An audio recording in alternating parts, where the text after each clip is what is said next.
Estamos en Charlas en la U, el programa institucional del canal de la Universidad del Valle, realizado por la Dirección de Comunicaciones Universitarias, y nos acompaña hoy un personaje muy especial, tanto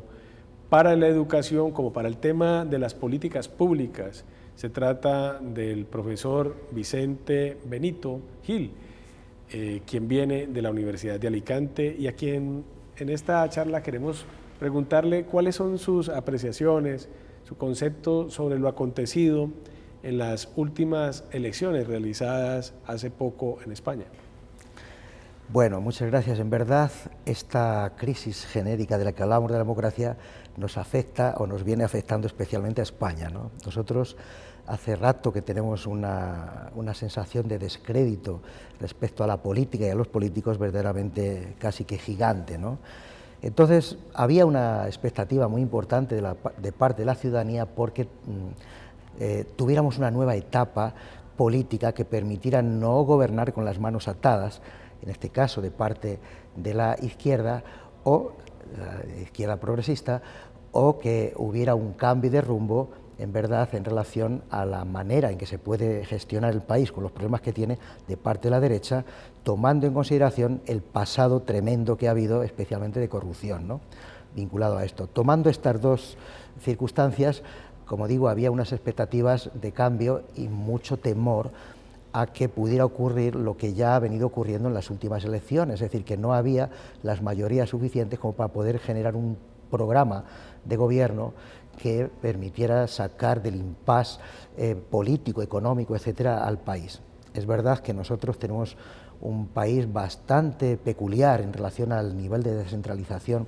enorme que tenemos con respecto a las comunidades autónomas. Hemos tenido y seguimos teniendo una serie de retos importantes en relación con el nacionalismo que existe pues particularmente en Cataluña, con su idea de independencia, y esto pues nos ha dado una idea básicamente de no solo la necesidad, sino qué estrategia se podría organizar, porque llegamos a un punto en que ni con la derecha ni con la izquierda se veían las soluciones. Pero una cosa sí era clara, y era lo que el mensaje que entiendo que la izquierda más progresista ha trasladado al país, y es: tenemos que seguir adelante, tenemos que en este caso dejar al lado todas estas situaciones, digamos, de desencuentros en lo que es la política, incluso en los niveles personales, para entrar en una vía de solución a los problemas. De todas formas, lo que ha ocurrido, y sobre todo en la campaña electoral, es que no había propuestas electorales claras de programa electoral. Ha habido más bien una especie de debates en el sentido de reproches mutuos entre las diferentes fuerzas políticas, lo cual a los ciudadanos nos ha molestado y nos sigue molestando mucho, y peor a los que tenemos una cierta idea de cómo debe funcionar la política, que se hayan desaprovechado oportunidades como esta. Ya se acabó hace rato en España el bipartidismo, en el sentido de que ahora mismo, y bueno, y en Europa en general es así, es necesario negociar, consensuar. Cualquier grupo político que gane necesita consensuar, y además con generosidad, con visión de país, y siempre despreocupado de alguna forma de los intereses que le rodean. Entonces, estos elementos han sido fundamentales. Por lo tanto, el resultado que se ha dado, habiendo ganado en este caso el Partido Socialista con un nivel de diputados bastante importante, pero no siendo, digamos, suficientes, ¿no?, para poder gobernar en solitario, le obliga, lo cual está muy bien, a tener que pactar y a negociar, pues, o con el centro derecha, Ciudadanos, el Partido Ciudadanos, que en verdad ha tenido unos resultados no tan buenos como deseaban, entre otras cosas porque se ha dedicado posiblemente a generar una especie de inconveniencia o incompatibilidad de generar un pacto, en este caso, o un acuerdo de gobierno con el Partido Socialista, si es que ganaban, cuando era bastante obvio que podía ocurrir esta situación, y eso le ha complicado bastante la situación para poder gobernar ahora con ellos. Entonces hay el otro lado de la negociación, que es en este caso, dentro de las fuerzas progresistas, el partido que se llama Podemos, ¿no? Entonces Podemos, digamos, tiene otros componentes de dificultad para la relación, en este caso, de hacer pacto político, donde de alguna manera Podemos, que ha estado generando propuestas que si bien desde el lado de la derecha progresista se pudiera entender como posibles, no son tan bien vistas exactamente por una parte importante de la sociedad, con lo cual esto implica que habrá que hacer de nuevo una adaptación muy importante parte de Pedro Sánchez, que es el presidente que bueno, ha habido momentáneamente durante el periodo que ha durado digamos, la destitución que hubo del anterior gobierno, en este caso el presidente Mariano Rajoy, y ahora será con toda seguridad, entendemos, el presidente gobierno, y no va a tener más remedio que negociar, pues por decirlo así, con cierta mano de hierro, porque si no, todos quieren, ¿y de lo mío qué?, ¿no? Entonces, en esa situación es el momento de que en España se inicie una nueva etapa donde la primera regla es quitar hierro, ¿no?, a esa tensión que ha habido hasta este momento, tanto en la propia derecha, en la propia izquierda, entre la derecha, entre la izquierda, porque si no es así va a ser muy difícil poder gobernar y poder sobre todo sacar adelante las leyes que necesitamos, que están esperando, porque llevamos un impasse de los últimos años muy importante y España es una potencia económica, es una potencia importante dentro de la Unión Europea, en el mundo, no puede quedarse parada dedicándose a discutir entre los partidos esta situación. Necesitamos las soluciones urgentes y ahí Pedro Sánchez no tiene más remedio que negociar, consensuar desde hoy mismo, ya entiendo. Escuchándolo, no podía dejar de pensar en que en Colombia suceden fenómenos muy similares. Digamos que es recurrente, digamos, este tema de los neopopulismos, digamos, el debate, digamos, a gritos, el debate político, sin mucha sustancia, pero pues con grandes titulares y que motivan en buena medida, van digamos, en pos más de la parte afectiva, de sentimientos del electorado, que de la parte del componente racional, que es como, digamos, el deber ser. Entonces, digamos, es un fenómeno que se ve en todo el mundo, por llamarlo así. En el caso de España, ¿cuáles son, digamos, cuáles cree usted sean esos grandes objetivos de país que por los cuales deben construirse en buena medida esos consensos de que usted hablaba? Bueno, como decía, el primer reto para mí, que creo que es la importancia número uno, es el tema de crear un nuevo ambiente respecto a la política y a los políticos. Hay un descrédito enorme precisamente por el comportamiento de los políticos y por también ese lastre importante que tenemos en relación con la corrupción, como también en esta parte, efectivamente, en esta región del mundo, que se sabe mucho, lamentablemente, de ese hecho, ¿no? Entonces, ese es un reto importante, generar credibilidad social para que, efectivamente, podamos entrar en una nueva época donde, volviendo al tema de la democracia sea cierta y no sea simplemente una pantalla de utilización particular caprichosa, ¿no?, para los partidos políticos. Entonces, ese es un reto importantísimo. Nosotros, y este reto es diferente a otros por una razón, porque en España hay una herida importante en este momento en relación con lo que está ocurriendo con las reivindicaciones, en este caso de independencia, del nacionalismo catalán y la idea de integridad de España como país, ¿no? En este sentido, esa idea en verdad nos tiene preocupados a todos, porque es como una familia donde los hermanos estamos peleados unos con los otros y el papá Estado, en este caso, porque el Estado somos todos, los catalanes y los vascos y los gallegos y los andaluces y todas las, digamos, regiones y nacionalidades, que en este caso componemos España, somos como una gran familia donde todos no podemos decir y lo mío y lo mío. Entonces, esta situación es el primer reto enorme que tiene que abordar este gobierno. Y ese es un reto que durará tiempo, como lo mismo que está pasando en este caso con el paso del conflicto al modelo de paz. Pasará mucho tiempo. Bueno, nosotros tenemos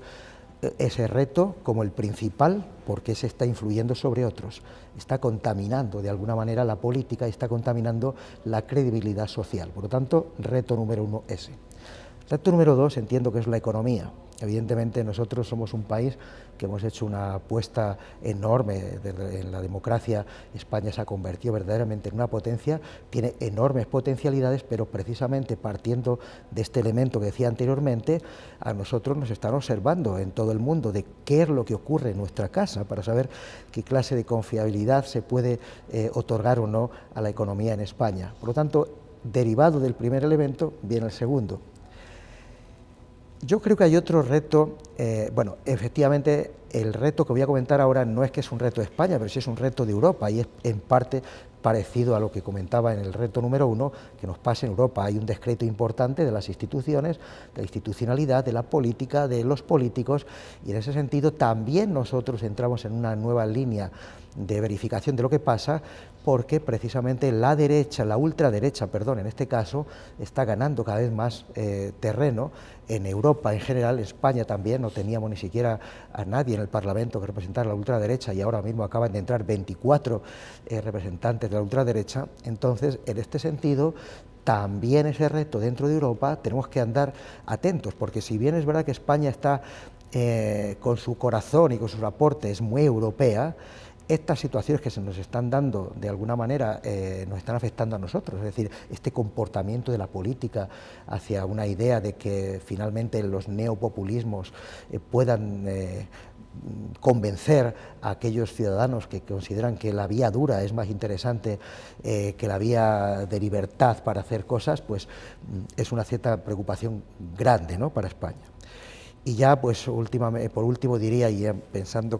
esto es un mensaje interesante para nuestros políticos, yo creo que hay que hacer una mayor apuesta con América Latina, o sea, de la mano. Cuando me refiero de la mano no es ir haciendo cosas hacia América Latina, sino como si fuéramos hermanos ¿no? Entonces, en esa línea es un reto grande que también tiene este nuevo gobierno. Tengo entendido que en Alicante hay 25.000 colombianos legales. Esa presencia de Colombia, tanto a ese nivel, digamos, muy general, como de aquellas personas, lo que aquí llamamos cerebros fugados, que, digamos, están en este momento en Europa y que están conformados por personal de muy alta formación, digamos, ¿cómo ve usted